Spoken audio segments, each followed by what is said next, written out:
Hello friends and welcome back for another episode of Indie Impressions. My name is Nick and today we're going to be checking out something called Saira by developer Nicholas Nygren of Nifless Games. You might know him for doing the Knit series, I think a very prominent one in the indie sphere.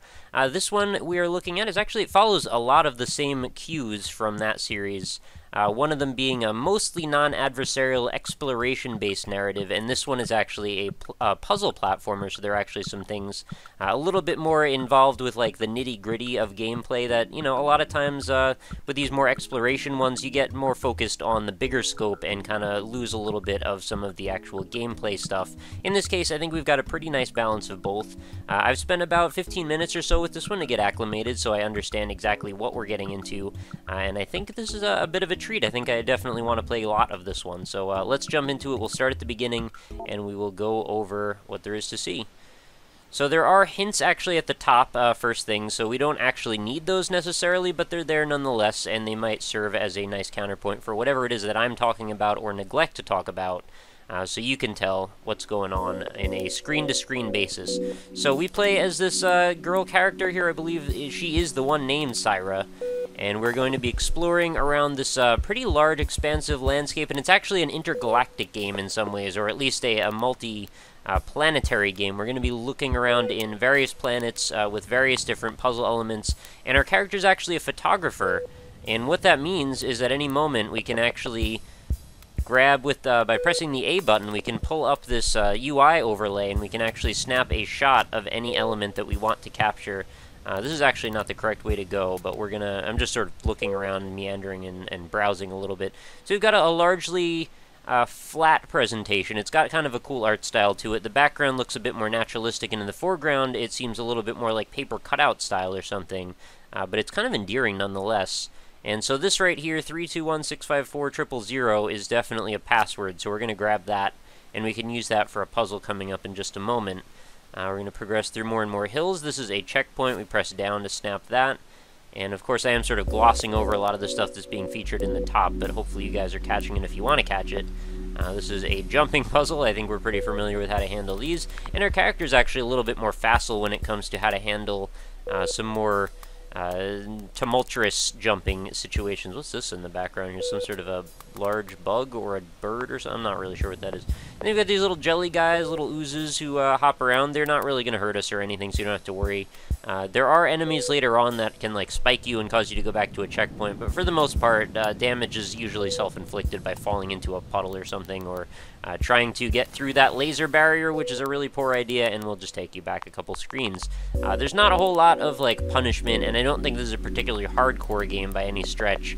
It's more about savoring the experience and enjoying the ambience and taking in all of these various terrestrial landscapes, and also the music, quite nice, very atmospheric, and gives you a lovely sense of what's going on. And of course there is some exposition as well, which we'll catch between key moments.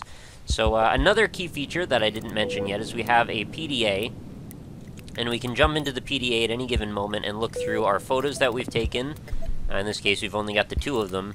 We can recap on any items we may have found, and of course our framework, if I haven't mentioned already, is our ship has run out of, I guess, fuel or crashed or is missing. I think it's missing parts actually, and our goal is to look around this landscape, which actually you know, lends it a little bit of a Metroidvania style, which I'm always a fan of. And we're going to be looking for, you know, different parts to fix the ship and get further and further out, and later on a more overt story element will take place, and then things will sort of come together a little bit better. Alright, so I've disabled the laser, I've navigated the maze. I could have opened my PDA at any moment, so we could actually like cross-reference those two, and then we can use tab to switch back and forth. I found the controls a little bit jarring at first because it's, I don't know, there's something about it that seems like there's a lot going on, but then once you sort of think about it and stop for a second, it's really not all that bad. We've just got the arrow keys to move left and right, occasionally use up and down, which I actually didn't get at first. Holding up when you jump into a wall causes your character to scale faster, but they do tutorialize that as well. Then we've got the A button, which is what you use to frame things if you want to take a picture. The S button is jump, and then the D button is your PDA. Then you get into Q for close, and then tab to switch between interfaces at times, and then sometimes these will also have their own situations coming up. So we're going to open our PDA and open a photo so we can actually look at that at the same time, and then he'll tab to go back, and then we'll enter so we don't actually have to forget or anything. We'll enter 3, 2, 1, 6, 5, 4, 000. Okay, laser disabled, everything's good. Quit, and then we can move on to the next thing. And you notice our character can actually grab onto ledges, which is kind of a nice feature. You don't see every game do that, but I think it actually goes a pretty long way. And now that I'm trying to grab onto a ledge, you can't see me do it, but there will be more of that in the future. It's got a little bit of that, like, the beginnings of, like, the Prince of Persia 2006 style to it, and there's clearly another hieroglyphic moment, which we're going to capture. Lovely sunset going off in the distance, and this looks a lot like, sort of like an Earthscape, although a little bit more cryptic, perhaps. So we've got another terminal here connected to a laser thingy, which I'm going to open up. We'll do as we did before, and we'll open up our PDA and check out the photos, and then we can cross-reference the answer to that by hitting Tab, and then we'll go to the X, and then we'll go to the whatever that is. I don't really understand how to describe that symbol. It's the one right above it, and then we've got this little, like, green silo or something. Probably not really at all, but anyway. Alright, we've disabled another laser. We can go on forward. And alright, a little bit of a jump here. Want to make sure I don't botch that, or I have to go back another checkpoint.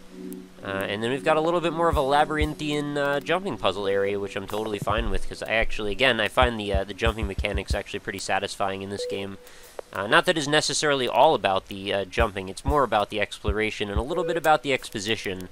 But I do enjoy the fact that pretty much every element of the game has been taken care of and has a good degree of, you know, quality put into it.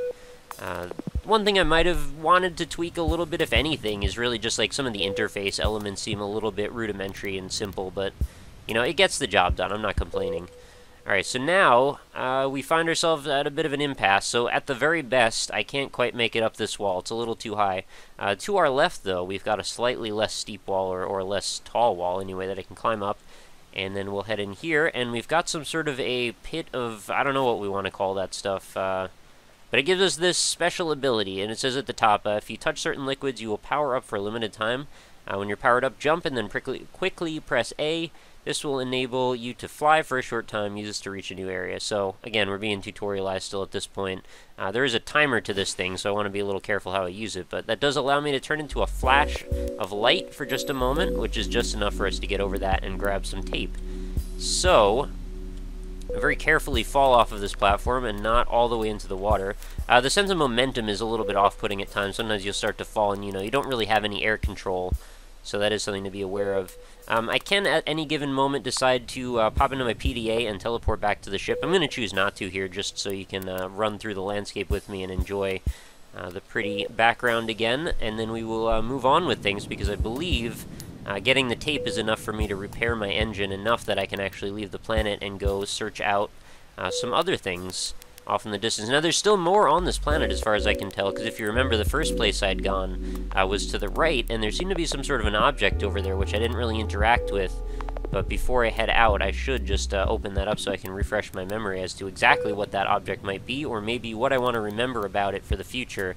And no, we cannot go into that little hobbit hole there on the left. It does not do anything.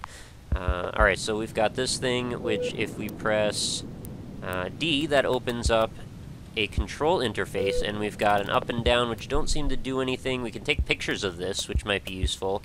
I'm not sure if they are going to be useful, but for now, I guess that's something we could do. And we can look through our items, of course, at any moment, too. We've got our homebrew impulse charge and tape, and that's all we've got.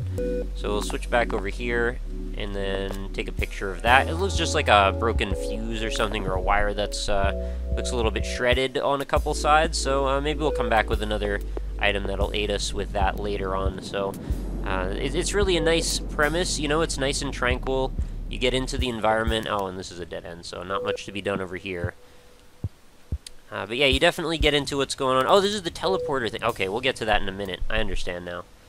Alright, so our main goal in this game is to actually activate that device, as far as I know. And everything we're doing right now is to try and further that plot line along. So now we can hit... What do we hit? Down? I think we have to, like, jump and hit... Oh, wait. Down. Hit down. Hit down. Doesn't go. Sometimes it acts a little finicky. Alright, so we gotta use S to use tape. Your ship engine should work now. Very nice. So now, what if I press down here?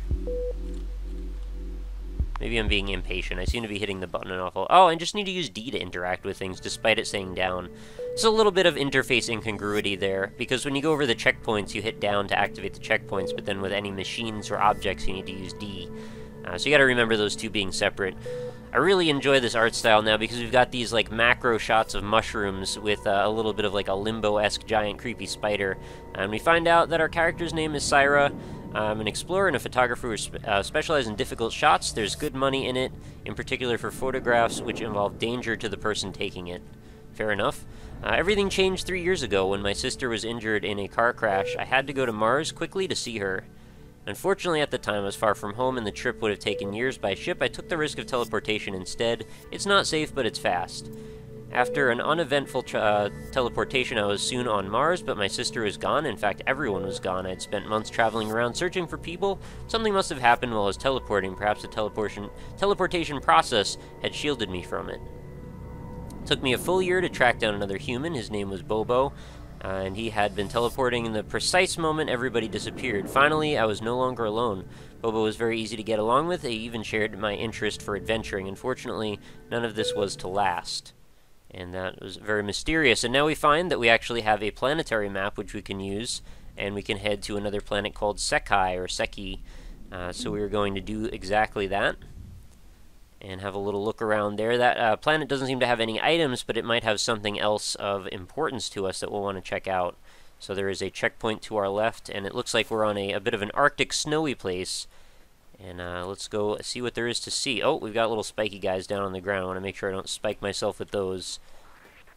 The graphical style of this reminds me a little bit of a Valley Without Wind to some degree, although I'm not sure if which came first in that respect, but still, both kind of a cool thing. Oh, and we've reached the end, so there's nothing else to be seen here. But I really enjoy the fact that the developer has gone so far as to give us these little, you know, sort of introspective places to go look at the landscape or just, like, indulge in the scenery a little bit. Now we're going to do a little bit of parkour, which I'm not sure is actually necessary, but I'm going to be doing it anyway, to get us back a little bit more quickly. And again, I'm totally glossing over all the stuff being said on the top, so feel free to read along with that. At this point, I actually don't really feel like it's necessary for me to read it, but if you want a little bit of extra insight, you know, from the actual developer, then that would be a decent idea to go check that out. Alright, so while exploring and planning to carry ship batteries and backpacks, the device will charge them, allowing you to go further into space. So as you can see, activating this device is going to allow us to go further, and then we'll go, I guess, check out another solar system, which seems totally cool with me. So that's that. We've added that together. Can we go up and over this? Looks like this... Oh, there we go. She didn't want to grab it first, but maybe we could go... No, that edge is probably going to stop us, isn't it? That seems like a one-way directional thing. Like, we're probably going to end up on the top part of that and come back down, but I'm not going to be able to go the other way. And now we've got this device here, which I'm not sure exactly what it does. Looks like something from the Matrix. And we can zoom this little X shape around. And I'm not sure why we want to do it. I guess we want to probably navigate to certain letters, but I don't know what those letters actually are. So at this point, this interface is kind of useless to me. But we do get the point that there are a bunch of other places we can go on this planet later. And hopefully when we come back with some other object or some other information or a picture or something, we might be able to do a little bit more of a thorough investigation of what's on this snowy planet, because I'm pretty curious myself. Now, I'm not sure I've ever gone down here. What's going on this side of things? Oh, we've got a whole little labyrinth. Alright, let's do a little bit more looking around then before we wrap things up. Oh, we're on the other side of that. So this is just a shortcut with no real point to it. Okay. I guess I won't get too worked up about it then. Mozo. Oh, I guess this is probably the password that I needed, just in case I decide to open that up. Oh, and that's a dead end already. Okay, so I guess there's really not a whole lot to be seen or done with that. Not really understanding why I would really feel like opening that, because it really just leads to another screen I can get to easily anyway. But, maybe that's just part of opening up things and just feeling like you've spent more time in the universe. So, we'll head back onto our ship here, and then we can open up... Oh, we've got another little exposition scene or cutscene. Me and Bobo wanted to find the cause of everybody's disappearance. Not knowing where else to begin, we looked into teleportation itself. We headed for a renowned underwater laboratory on Earth, but probably the only building still intact on the planet. Its designer was the first to master teleportation. Some believed he could travel in time, but that's just ridiculous, right? Okay, so we've got a whole little time travel undertone, and then there's the fact that the Earth seems to not have buildings on it, so that's kind of an important thing to know. Next screen. Unfortunately, something went horribly wrong with our experiments, and Bobo was absorbed by the teleporter. After a long time searching, I managed to pick up his tracking signal from deep within unknown space. I had to find Bobo, but it's dangerous to travel in unmapped space. Teleportation was again my best option, but I needed a customized one for the long distance between us. I picked a nice planet and started building. Now 2 years have passed, it's almost complete, I just need some final parts. So that puts us where we are right now, and we're still looking for Bobo. So next thing we want to do then is open up the star map out to the next areas, and we can actually head on to Palvir, which has one planet in it, or we can go in this direction to Cham, or we can go in this direction to Luz. I'm not sure which one is the best to pick, but that sort of lends us to a bit of an element of discovery, wouldn't you say? Let's go to Ninian. Alright, let's do that one. So, as that's going, you actually travel pretty slowly. You can see the ship. I mean, it's not super slowly, but there's actually some things to do. Like, we can zoom in and check out some radio signals, perhaps. Or we can look at some destination info, or we can even check out this really quite fun in its own right little pinball game, which, of course, I'm going to provide a horrible showing of. But the premise is that the ball, every time you fall through the paddles, you're actually going to get moved on to the next section to the right, and I think there's a total of about 5 pinball tables that you want to try and not lose at, and the game only ends when you reach the final point. And then it actually saves your high scores and everything. So it's actually a pretty fun thing to do while you're waiting for the ship to go by. And provided you actually have a pretty good run, you can probably get some pretty nice scores on this, and there's actually multipliers and everything. So even a pretty nice graphical presentation as well. The fact that the colors change per table is neat. And it's nice that there's such diversity in gameplay in this game. Oh, we're upping our multiplier, which is always excellent. But, you know, between stuff like this little pinball game that keeps us going, there's also, you know, the mini games like the hacking thing we did with the laser, and then the various different interfaces on the different screens to get through the other laser barriers. And I just find in general it seems like a really nice package of stuff, and then throw on the great visual presentation, the soundtrack. Definitely captures my interest, and hopefully yours as well. So I kind of just wanted to let this wrap up so we could see what our final score is going to be, 2765. And we probably don't really need anything else in terms of instructions, so let's head on to this tiny Dragon Noir planet. And that will be probably the last place we decide to go. Hopefully you can't get stranded, because that would be a little bit depressing. Just end up lost in space. It'd be pretty much the worst thing ever. The other planet I got to visit in a different solar system had a bit of like a neon theme going on. Oh, this one looks like a torn down Earth, kind of. So there's a bunch of more interfaces, it looks like. Can I... Oh, we've got some sort of power setup grid thing going on. I'm probably not going to get too involved with that right now, because I don't really want to have a moment of poor puzzle solving. Definitely looks a lot like Knit 2, or Knit. Input power missing. Can't really interact. Oh, wait, can I? Controls, arrows, plus S. Yeah, well, I need to power it first, because I can't really do much with it. So I think you get a good idea of what exactly this game is all about. It's pretty wildly big in scope and very, very interesting for its premise. I am interested in the story. I want to know where this is going to go. It seems like it could be kind of a charming tale. But even without the narrative, I'm still finding the gameplay as engaging as anything. Well, I also have a bit of a penchant for like Metroidvania and exploration and sort of non-combative, just immersion, atmospheric-based games. So this one definitely fits the bill for that. And if this is something that seems interesting to you, I recommend definitely check it out. Link's going to be available right in the description of this video, so you can go right ahead and follow through. There's actually a number of places you can pick it up. One of them is Steam, so I'll put at least that, if not a few other links for where you can go ahead and check out Saira, and hopefully you'll let me know what you think, because I am very curious to hear your opinions on this one. I haven't really heard much of any coverage on it, which is kind of surprising to me. And, oh, I'm in a position now where my battery probably doesn't have as much charge as I need to be able to fly to a different solar system, so that could be a little awkward. Let's see. Oh, ship battery power is 15, so yeah, I'm pretty much stuck here unless there's a way to charge my battery, which I sincerely hope there is.